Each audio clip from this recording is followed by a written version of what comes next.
こんにちは、中学生キャンパーのゆうごうです。今回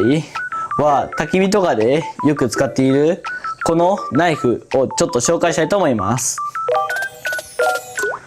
今回紹介するこのナイフは正式名称バトニングナイフと言いまして、本当にバトニング用に作られたナイフです。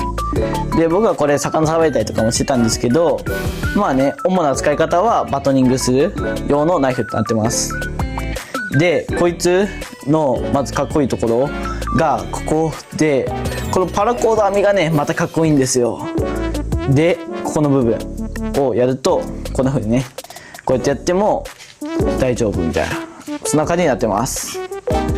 で、ちょっと今動画が出てると思うんですけど、こんな感じで巻き終わったり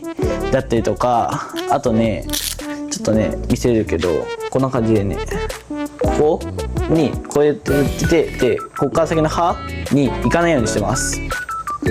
これがまずかっこいい。でね、もう本当にこいつは結構前から紹介しようと頑張ってたんですけど、なんかね、なんだろうか、ナイフなのがいけないのかな、動画が何回も消されちゃったんで出せないんですけど、こんな感じでもうとにかくね、刃が日本刀みたいでかっこいいなみたいな感じで買ったんですよ。でもバンバン使い込んでいったらちょっとずつ錆びていくじゃないですか。なのでそこを削ってっていうこともできるし、またそれがかっこいいっていう、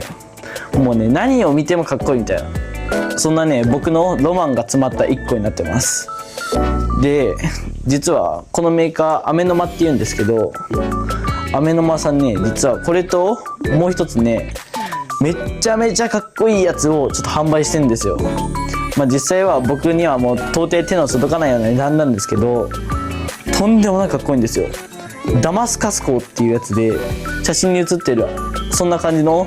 ナイフが売ってるんですよ。もうかっこいいみたいな、もうそんなやつが売ってるんで、ちょっと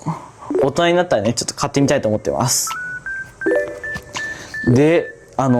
関連動画というか概要欄にちょっとB 君、もう帰っちゃったんですけど、 B 君が頑張ってちょっと巻き割りをこれでしてる様子をちょっと撮ったので、それもちょっとぜひ見てみてください。買いたかったらぜひちょっとこういうアメノマのちょっと概要欄にちょっとその URL も貼っとくので、ちょっとぜひ購入してみてください。最後までご視聴ありがとうございました。チャンネル登録と高評価、コメントもよろしくお願いします。